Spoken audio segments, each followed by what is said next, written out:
حضرت عثمان غنی رضی اللہ عنہ چھت پہ چڑھ کے آپ نے ایک خطبہ دیا۔ آپ نے فرمایا کیا تمہیں وہ وقت یاد نہیں کہ جب اللہ کے نبی نے فرمایا تھا مدینہ منورہ میں مسلمانوں کے لیے کوئی میٹھے پانی کا کنواں نہیں ہے سوائے بیر روما کے، اگر کوئی آدمی یہودی سے بیر روما خرید دے پھر اس کنویں کو مسلمانوں کے لیے وقف کر دے، میں محمد مصطفیٰ اس کے لیے جنت کی ضمانت دیتا ہوں۔ جس کنویں کو میں نے خرید کر وقف کیا آج اسی کنویں سے داماد مصطفیٰ کا پانی بند کر دیے۔ پھر آپ نے مخاطب ہو کر کہا تمہیں یاد ہے کہ مسجد نبوی کی جگہ تنگ پڑ گئی، آپ نے فرمایا کوئی ہے جو مسجد کے پڑوس کا مکان خرید کے لے آئے، میں محمد مصطفیٰ جنت کی ضمانت دیتا ہوں۔ میں اٹھا تھا اور میں نے مسجد کے لیے جگہ خرید کے بتائی تھی کہ اللہ کے نبی عثمان سودا کرا ہے،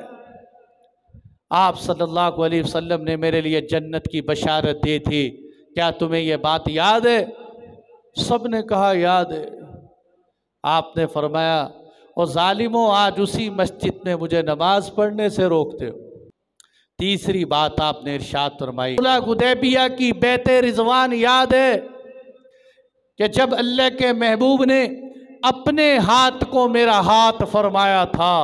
پھر حضرت عثمان غنی نے فرمایا وہ وقت یاد ہے کہ جب غزوہ تبوک آیا جس کو جیش العسرہ تنگی کا لشکر کہا جاتا ہے، کہہ رہے ما ذر عثمان ما عمل بعد اليوم، اے عثمان تو نے آج اتنا بڑا عمل کر دیا کہ آج کے بعد تو کچھ بھی کرے تجھے کوئی نقصان نہیں ہو، یہ بھی یاد ہے۔ پھر آپ نے مخاطب ہو کر کہا کہ اسلام کے اندر کسی آدمی کو قتل کرنے کی 3 وجہ ہوتی، نمبر 1 وہ خود قاتل ہو، کسی کو ناجائز قتل کر دے اس کے بدلے میں اس کو قتل کر دیا جائے قصاص، دوسرے نمبر پہ کوئی شادی شدہ زنا کرے اس کو قتل کر دیا جائے، تیسرے نمبر پر کوئی اسلام چھوڑ کر مرتد ہو جائے اس کو قتل کر دیا جائے۔ آپ نے فرمایا الحمدللہ میں اب بھی مسلمان ہوں، میں آپ سب کے سامنے کلمہ پڑھتا ہوں، نہ میں پہلے اسلام سے پھرا تھا نہ میں ابھی اسلام سے پھرا ہوں، میں اسلام کا اقرار کرتا ہوں۔ دوسری بات یہ ہے کہ زنا کے بعد قتل کیا جاتا ہے، بڑی عجب بات ارشاد فرمائی، آپ نے فرمایا میں نے کبھی زمانے جاہلیت میں بھی زنا نہیں کی،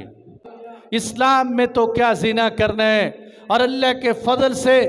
میں نے آج تک کسی کو قتل نہیں کی،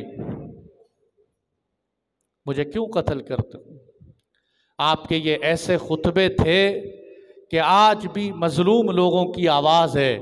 آپ کے یہ تڑپتے ہوئے دردناک المناک خطبے تھے، لیکن سننے والے جو تھے سننے والوں پہ کوئی اثر نہیں ہو۔ اثر کیسے ہوتا؟ جن کے دل حق و صداقت کی بات سے نہ آشنا ہو، جن کے کان حق و صداقت کی آواز نہ سنتے ہو، جن کے دل و دماغ میں کبھی انصاف کی بات نہ آئی ہو، جو اسلام کی شکل میں بظاہر مسلمان ہو حقیقت میں بیڑیے ہوں، جو بظاہر گوشت پوست کے بنے ہوئے انسان ہو، جن کے اندر ضمیر نہ ہو، جو سانپ صفت کے انسان ہو، جو خونخوار درندے ہوں، جو آباء و اجداد کے نقش قدم پہ چلنے والے ہوں، جو گونگے بہرے اور اندھے ہوں، ان پہ حق کی بات اثر نہیں کرتی۔ آپ بات کرتے رہے، وہ کہتے ٹھیک ہے، وہ تو یہ چاہتے تھے کہ ہم داماد مصطفیٰ کو